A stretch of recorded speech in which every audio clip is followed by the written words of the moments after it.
لڑو نہیں کسی سے, سکون سے, امن سے, شانتی سے رہو, ٹھیک ہے, لیکن کسی کا مذہب بھی قبول نہیں کرو. دیکھو ہندو بھی ہیں ہمارے ملک میں, عیسائی بھی ہیں, وہ تو بالکل ہی الگ مذہب ہے نا, وہ تو اللہ رسول کو صاف لفظوں میں انکار کرتے ہیں. تو ہم کہتے ہیں بھائی ٹھیک ہے, تم لکم دینکم ولی دین, تم جاؤ, تمہیں جو سمجھ میں آتا ہے کرو.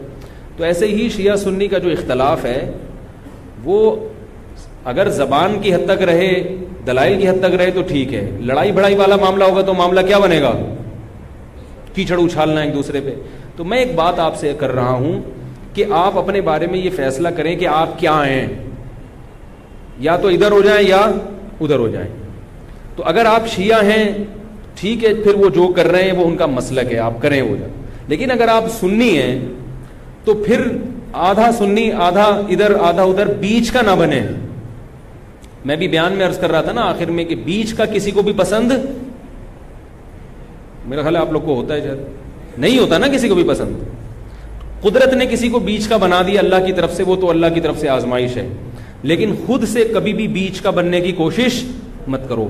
تو یا تو ادھر ہو جاؤ یا ادھر ہو جاؤ. اب ہمارے ہاں لوگ کیا کر رہے ہیں, جو سنی ہیں سنی, محرم میں حلیم پکا رہے ہیں, حلیم کھا رہے ہیں, محرم میں سبیلیں لگا کے بیٹھے ہوئے ہیں, سبیلوں سے پانی پی رہے ہیں, محرم میں مرثیے سن رہے ہیں, رکشے والے بھی مرثیے لگا کے, ٹیکسی والے بھی مرثیے لگا کے.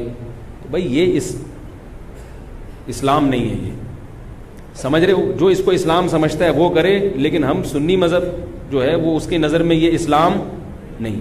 نبی صلی اللہ علیہ وسلم نے لعنت فرمائی ہے میت پہ نوحہ کرنے والوں پر, سمجھ رہے ہو, آپ نے فرمایا جو گریبان پھاڑے وہ ہم میں سے نہیں ہے. میت پہ چیخنا چلانا, اس کو نبی صلی اللہ علیہ وسلم نے لعنت والا عمل قرار دیا ہے. شہادت پہ چیخنا چلانا کسی کی, حضرت جعفر طیار رضی اللہ تعالیٰ عنہ اہل بیت میں سے تھے, وہ جب شہید ہوئے ہیں جوانی میں, ان کی 4 بیویاں تھیں, بیوہ ہو گئیں. معذرت کے ساتھ یہ میں ٹاپک نہیں لا رہا, جو خود سے آ رہا ہے اسے آنے دو. اب شہید ہی چار بیویاں ہی بیوہ ہوئی تھی, تو میں ان کو آپ کی خوش کرنے کے لیے ایک تو نہیں کر سکتا نا. ان کی 4 بیویاں کیا ہو گئی, بیوہ ہو گئی.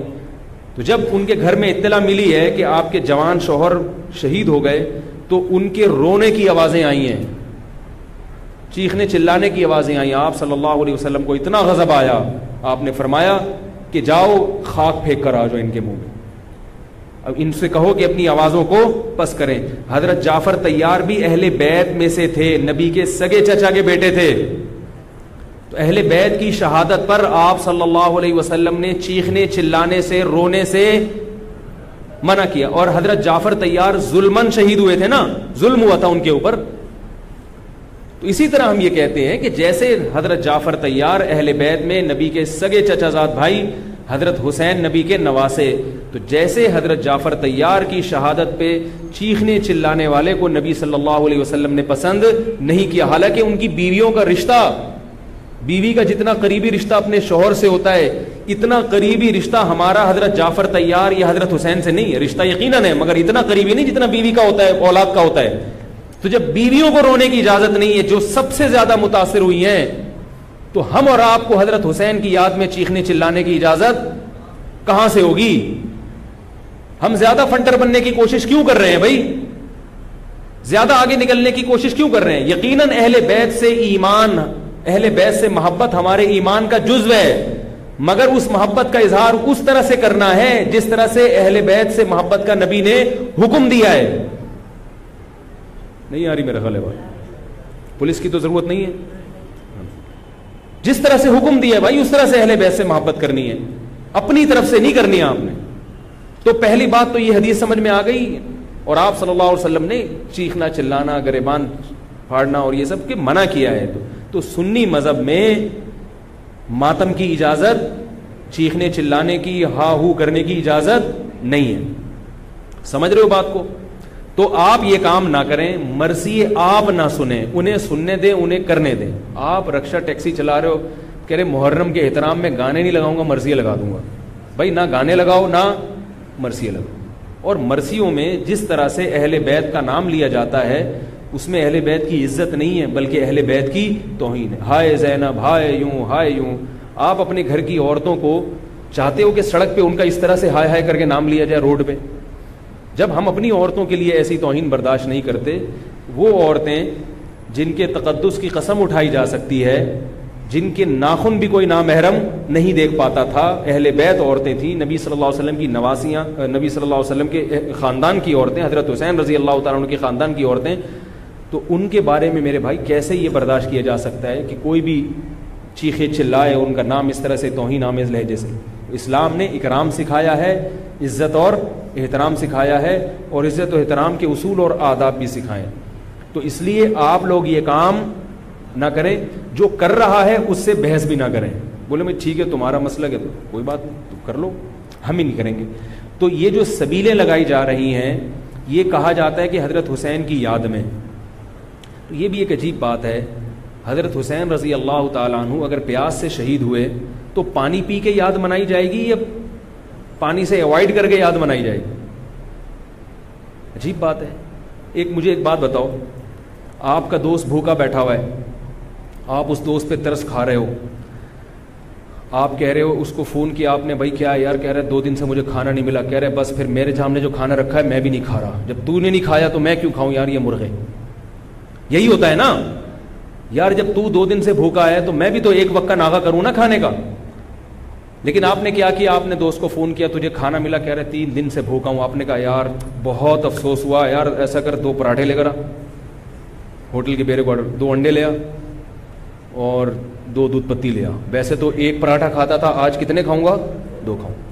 دوست فون پہ کہہ رہا یار یہ آرڈر کا، کہہ رہا یار تو بھوکا ہے، تیری یاد میں کیا کروں گا، کھاؤں گا بھی اور پبلک کو بولوں گا آ جا بھائی تو بھی آ جا یار تو بھی آ جا.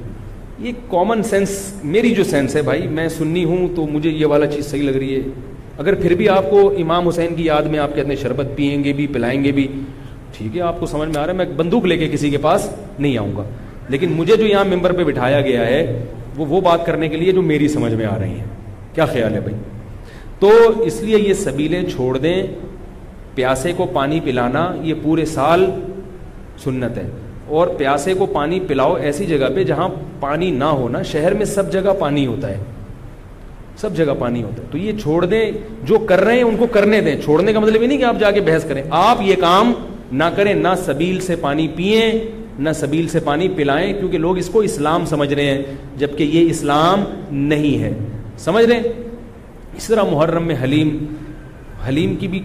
حلیم کا جو فلسفہ بیان کیا جاتا ہے وہ یہ بتایا جاتا ہے کہ حضرت حسین کو کچھ بھی نہیں ملا تھا، کھانے کو کچھ بھی نہیں ملا تھا، تو ہم اب سب چیزوں کا ایک مرغوبہ بنا کے پبلک کو کھلائیں گے، جس سے یہ پتہ چلے گا کہ دیکھو حلیم میں گوشت بھی ہے تو حضرت حسین کو گوشت بھی نہیں ملا، حلیم میں چاول بھی ہے تو چاول بھی نہیں ملے ان کو، حلیم میں دال بھی ہے تو ان کو دال بھی نہیں ملی، حلیم میں جو بھی ہے تو ان کو جو بھی نہیں ملی.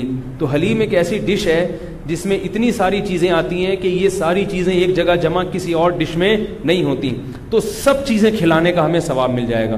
یہ بھی وہی ہے کہ انہیں کچھ بھی نہیں ملا اور آپ ان کی یاد میں سب کچھ کھا بھی رہے ہو اور سب کچھ کھلا بھی رہے ہو حلیم کے نام. تو یہ بھی کامن سینس کی چیزیں نہیں ہیں، اس لیے چھوڑ دو اللہ کا واسطہ. لوگ کیا کہتے ہیں، میں محرم میں حلیم اس نیت سے نہیں پکا رہا، میں تو ویسے ہی پکا رہا ہوں. تو ویسے ہی تو نے سفر میں کیوں نہیں پکایا؟ ویسے ہی آپ ربیع الاول میں کیوں نہیں پکا لیتے؟ ویسے ہی آپ رمضان میں کیوں نہیں پکا لیتے؟ آج ہی ویسے ہی خیال آیا ہے. تو بھائی چھوڑ دو. یہ اسلام خدا کی قسم بدنام ہو رہا ہے دنیا میں. غیر مسلم جب یہ اسلام دیکھے گا اس کو اسلام میں اٹریکشن نظر آئے گی، وہ حلیم کھانے کے لیے مسلمان ہوگا، وہ شب برات کے پٹاخوں کے لیے، حلووں کے لیے ہوگا. نبی سے صحابہ نے پوچھا کہ اسلام کیا ہے، تو آپ صلی اللہ علیہ وسلم نے مختلف حدیثوں میں اس کا مختلف جواب دیا ہے. ایک جگہ فرمایا کہ اسلام ہے کلمہ شہادت، صرف ایک خدا ہے ہمارا، اور نماز قائم کرنا، زکوٰۃ ادا کرنا، حج کرنا اور روزے رکھنا. ایک جگہ فرمایا اسلام یہ ہے کہ تم غربا کا خیال کرو، ان تطعم الطعام، لوگوں کو کھانا کھلاؤ. یہ مطلب نہیں حلیم کھلاؤ، کھانے کا مطلب یہ کہ لوگوں کی بنیادی ضرورتیں سارا سال پوری کرو. اس کو سفر میں ضرورت ہے تو محرم کا انتظار مت. جب غریب کو موقع ملے کہ بھی دیکھو محلے پڑوس میں رشتہ داروں میں کوئی غریب ہے اس کا خیال کرو. آپ سمجھ میں نہیں آ رہی میرا خیال ہے. اچھا، تو اسی طرح جو میں نے عرض کیا آپ کو، یہ جو قصے کہانیاں ہیں کربلا سے غیر ضروری واقعات، یہ میں نے بتایا کہ غلط ہوتے ہیں، ان کو بھی نہ سنا کریں آپ. ان کے غلط ہونے کی ایک دلیل تو میں بیان سے پہلے دے چکا ہوں. ایک اور دلیل کہ جو خطیب لوگ چاہے وہ شیعہ ہوں یا بعض سنی، سب میں ہیں ایسے لوگ. تو یہ غلط ہونے کی بڑی دلیل ایک اور یہ بھی ہے کہ اگر یہ قصہ خطیب لوگ جو حقیقی واقعہ ہے وہ بیان کرتے تو ایک ہی قصہ کئی بار انسان سن نہیں پاتا.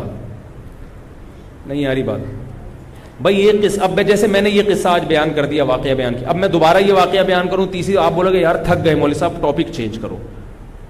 لیکن آپ دیکھ رہے ہیں کہ جو خطیب لوگ ہیں وہ محرم میں پورا محرم ان کا یہ کربلا کا واقعہ بیان کرتے ہیں، لیکن لوگ تھکتے نہیں ہیں. اس کا مطلب ہر واقعہ اور ہر تقریر دوسری تقریر سے جدا اور منفرد ہوتی ہے، ورنہ پبلک سنے گی نہیں. کتنی مضبوط دلیل دے رہا ہوں آپ کو. اس کا مطلب ہے ہر خطیب کو پبلک کے لیے اس بیان کو اٹریکٹیو بنانے کے لیے اس واقعے میں تھوڑا سا ٹماٹر اور دہی کا تڑکا لگانا پڑتا. کبھی وائٹ کڑھائی ہوگی دہی والی، کبھی ٹماٹر والی کڑھائی ہوگی، کبھی گرین کڑھائی ہوگی. تو کڑھائی کا تڑکا چینج ہوگا تو پھر صبح کی کڑھائی دوپہر کھا سکتے ہیں، رات کو بھی کڑھائی کھا سکتے ہیں، ورنہ دوپہر جب آپ نے کڑھائی کھا لی رات کو وہ کڑھائی آپ نہیں کھاؤ گے. انسان ایک دفعہ کھا کے دل بھر جاتا ہے اس. تو یہ خود اس بات کی دلیل ہے خطیب ہر بیان میں کوئی نئی چیز لے کر آ رہا ہے. اس کا مطلب ہے کہ بھائی ایک واقعہ تھا تو وہ ایک ہی دفعہ ہوا ہے نا واقعہ، اس کو ہر دفعہ وہی ہونا چاہیے نا. ہر دفعہ آپ نے اس میں کچھ نئی چیز لایا ہو تو اس کا مطلب ہے کچھ دال میں گڑبڑ ہے. یہ بھی اس بات کی دلیل ہے. اس لیے یہ چیزیں چھوڑ دیں. رہا یہ مسئلہ کہ لوگوں کے گھر سے حلوے آ جاتے ہیں، کھانا آ جاتا ہے، تو بھائی بہتر یہ ہے کہ ان کو محبت کے ساتھ منع کر دیں. بولے ہم حضرت حسین رضی اللہ تعالیٰ عنہ سے محبت ضرور کرتے ہیں مگر کھا کے بولو بھائی نہیں، روزہ رکھ کے. ٹھیک ہے، ہم نہیں کھائیں گے.